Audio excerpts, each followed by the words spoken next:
Kingdom fungi, ये क्या होती है? फंगी एक यूनिक किंगडम है जिसमें हेटरोट्रॉफिक यूकैरियोटिक ऑर्गेनिज्म आते हैं। ये प्लांट जैसे नहीं होते क्योंकि इनमें क्लोरोफिल नहीं होता और ये अपना फूड खुद नहीं बना सकते। आपने देखा होगा मॉइस्ट ब्रेड पर ग्रीन कलर का एक पैचेस आ जाता है, या फ्रूट्स रोटन जब होते हैं तब, या जो आप मशरूम खाते हो मस्टर्ड लीफ पे अगर आपने देखा हो वाइट स्पॉट होता है, वो पैरासिटिक फंगी होती है। तो fungi are heterotrophic eukaryotic organism with diverse morphology and habitat. तो अब इनके हैबिटेट की बात करते हैं और इम्पोर्टेंस की। तो फंगी कॉस्मोपॉलिटन होती है, ये एयर, वाटर, सॉइल, प्लांट्स और एनिमल पर ग्रो करती है, ये कहीं भी ग्रो कर सकती है। जहाँ इसको हल्का सा इसके फेवरेबल कंडीशन मिला, वार्म और ह्यूमिड प्लेस पे ये ग्रो कर सकती है। इसी वजह से हम फूड को रेफ्रिजरेटर में रखते हैं ताकि फंगी और बैक्टीरिया से वो प्रोटेक्ट हो सके। और अगर इनके बॉडी स्ट्रक्चर की बात करें, यीस्ट को छोड़कर सभी फंगी मल्टीसेलुलर होती हैं, यीस्ट यूनिसेलुलर होता है। इनकी जो बॉडी होती है वो थ्रेड लाइक स्ट्रक्चर से बनी होती है जिसे हाइव कहते हैं। हाइव का नेटवर्क जो होता है उसे माइसीलियम होता है वो। तो अगर टाइप ऑफ हाइव की बात करें तो ये 2 टाइप का होता है, कोइनोटिक हाइव और सेप्टेट हाइव। जो कोइनोटिक हाइव होता है वो सेप्टा होता है, सेप्टा नहीं होते उसमें, सॉरी, मल्टी न्यूक्लिएटेड साइटोप्लाज्म होता है। और जो सेप्टेट हाइव होता है उसमें cross wall like septa present होता है। और जो उनकी सेल वॉल होती है वो काइटिन और पॉलीसैकेराइड से बनी होती हैं। तो ये 3 फॉर्म में पाई जाती हैं, सेप्रोफिटिक, पैरासिटिक और सिम्बायोटिक फॉर्म में। तो जो सेप्रोफिटिक होती हैं वो डेड और डिकेइंग मैटर से फूड को एब्जॉर्ब करती हैं, एग्जाम्पल के लिए ब्रेड मोल्ड। पैरासिटम जो होती हैं वो लिविंग प्लांट एनिमल पर डिपेंड करती हैं, एग्जाम्पल के लिए प्यूशेनिया, व्हीट रस्ट।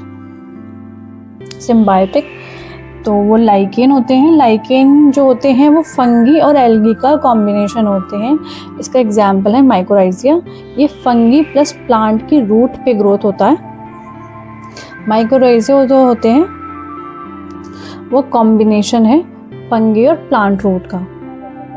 तो most fungi are saprophytic, some are parasitic और some are symbiotic. Reproduction in fungi, fungi में रिप्रोडक्शन 3 टाइप से होता है, वेजिटेटिव, असेक्सुअल और सेक्सुअल। ये रिप्रोडक्शन फंगी के सर्वाइवल, स्प्रेड और वेरिएशन के लिए बहुत इंपॉर्टेंट होते हैं। तो पहले पॉइंट की बात करते हैं, वेजिटेटिव रिप्रोडक्शन जो होता है फंगी में। इस रिप्रोडक्शन में new fungus directly parent body से बनते हैं बिना स्पोर्स के। तो इसके भी टाइप हैं 3 टाइप, फ्रेगमेंटेशन, फिजन और बडिंग। तो पहले पॉइंट फ्रेगमेंटेशन की बात कर लेते हैं। तो माइसीलियम टुकड़ों में टूट जाता है, जो फंगस की जो बॉडी होती है वो टुकड़ों में टूट जाती है। हर टुकड़ा ग्रो करके नया फंगस बनाता है। ये जो मेथड होता है ये फिलामेंटस फंगी में कॉमन है। फिजन, एक single cell fungus 2 equal parts में डिवाइड हो जाते हैं, दोनों पार्ट्स इंडिपेंडेंट फंगी बनाते हैं। ये मोस्टली यूनिसेलुलर फंगस में होता है। और जो बडिंग होता है वो पेरेंट सेल पर छोटा आउटग्रोथ बड टाइप में होता है, जैसे आपने प्लांट्स में देखे होंगे। तो बड टाइप का बनता है, बट धीरे धीरे बड़ा होता जाता है, फिर अलग होकर नया फंगस में कन्वर्ट हो जाता है। यीस्ट में ये बडिंग बहुत कॉमन है, आप यीस्ट में ये देख सकते हैं। अब बात करते हैं सेकेंड रिप्रोडक्शन यानी कि एसेक्सुअल रिप्रोडक्शन की। ये स्पोर्स के थ्रू होता है। तो एसेक्सुअल रिप्रोडक्शन में फंगी एसेक्सुअल स्पोर्स बनाती है जो फ्रूटिंग बॉडी में होते हैं। तो अब इसकी भी टाइप पढ़ते हैं हम। इसकी भी 3 टाइप होते हैं, कोनिडिया, स्पेरानोजेसिस, स्पोरोजियोस्पोर्स, जूस्पोर्स। ठीक है, तो फर्स्ट पॉइंट की बात करते हैं कोनिडिया। ये नॉन मोटाइल स्पोर्स होते हैं, स्पेशल हाइव पर बनते हैं, जैसे कोनिडियोफोर कहते हैं। एक्सोजेनियसली यानी कि बाहर की तरफ प्रोड्यूस होते हैं।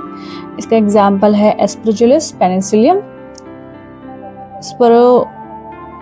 स्पोरेंजियोस्पोर्स, ये नॉन मोटाइल स्पोर्स होते हैं, स्पोरेंजियम के अंदर बनते हैं, एंडोजीनियसली प्रोड्यूस होते हैं। एग्जाम्पल है राइजोपस और म्यूकर।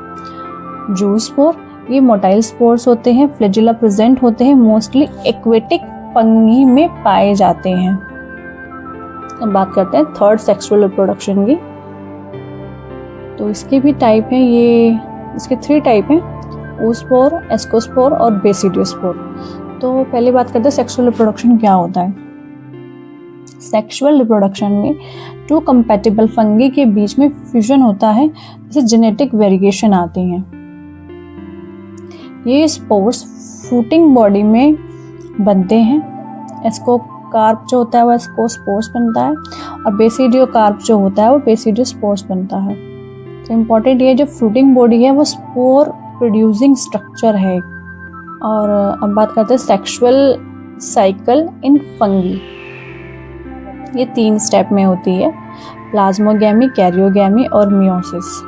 तो प्लाज्मोगैमी 2 कंपैटिबल गैमेट्स का साइटोप्लाज्म का, यानी कि जो प्रोटोप्लाज्म होता है उसमें फ्यूजन। न्यूक्लियाई फ्यूज नहीं करते इस स्टेज में, बॉडी मिलती है, न्यूक्लियस नहीं होता, कहने का मतलब ये है।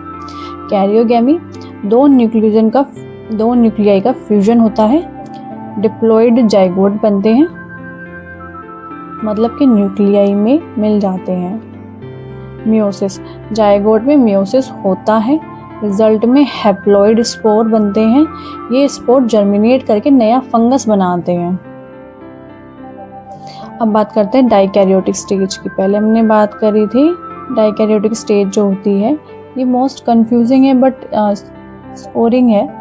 कुछ फंगी जैसे स्कोमाइसिटस, बेसिडियोमाइसिटस में प्लाज्मोगैमी के बाद कैरियोगैमी तुरंत नहीं होती। हर सेल में 2 हैप्लॉइड न्यूक्लियाई होते हैं। इस कंडीशन में डाइकैरियोन, यानी कि N+N इसको कहते हैं, इस फेज को डाइकैरियो फेज बोलते हैं। दोनों न्यूक्लियाई फ्यूज करते हैं इस फेज में, कैरियोगैमी में, और फिर मियोसिस होता है, सेक्सुअल स्पोर्स बनते हैं। For more biology and chemistry concept video, subscribe to the Biochem channel, like the video and share it. Thank you.